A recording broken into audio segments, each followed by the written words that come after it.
Happy Friday, everybody. John Dowling. Some of you may or may not know this, but I'm the director of dealer accounts for Jordan Setter Associates. I was reading an article the other day, and it states that the days to hire, that is from the time a job is posted to an offer is extended and accepted, is 44 days. What's concerning about the studies is there's this growing trend of longer and longer days to days to hire. And so I just want to give my take on it. This is what I've seen in the industry, working for a recruiting firm, working for dealers. Is it's not that there's enough people out there. It's not that you can't find qualified candidates. And I know I just got some pushback from everybody. Most hiring managers will say stuff like this. I want to hire a candidate who has experience. I don't care if they're good at the job. I don't care if they're successful at the job. I just want a candidate who has experience. And the reason they want a candidate who has experience is they want to cover their assets.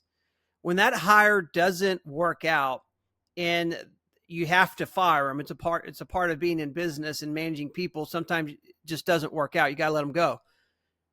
That hiring manager wants to support to his or her superior.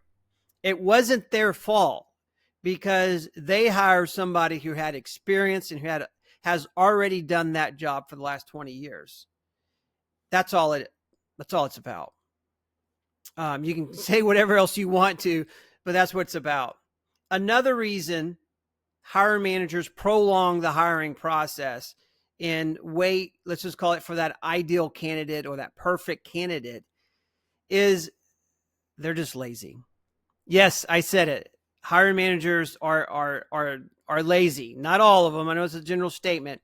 And what I mean by being lazy is they want to hire somebody who has experience. They want somebody who's already trained because they don't want to train them. They don't want to coach them. They don't want to mentor them. They don't want to manage their team. They literally want to hire somebody, and listen to this. This is the key word. This is code word. I need somebody who can hit the ground running. And when a hiring manager says, I need somebody who can hit the ground running, what they really mean is I don't have time, or I don't want to train, to coach, to mentor.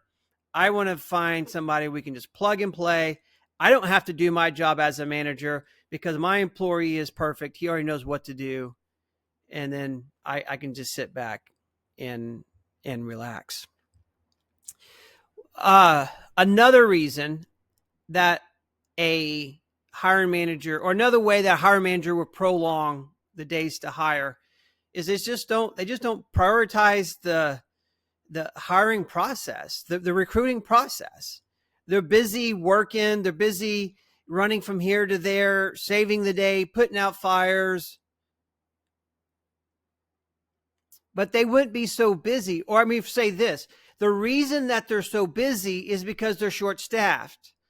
If they would prioritize correctly and get an offer out, hire that new candidate, then that employee can come in and take the workload off of them. If you're too busy to recruit because you're busy working, that should tell you need to be prioritizing recruiting, because the only way you're going to free up time is to increase your employee count, right? You need to hire somebody. So this is what we need to do as hiring managers. Stop worrying about making a bad hire.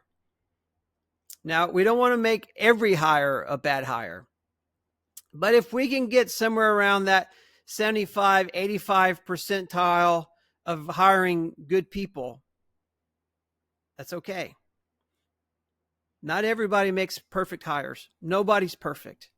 Don't expect yourself to be perfect. So look, if you find a candidate who has the skills and has the abilities and has the drive and wants to work for you, like they have the capacity, they get it, and they want the job, they're within the compensation requirement, they live within the geographic area, make them an offer and move on. Move on to the next task. Have a great weekend. Go to church. See y'all next week.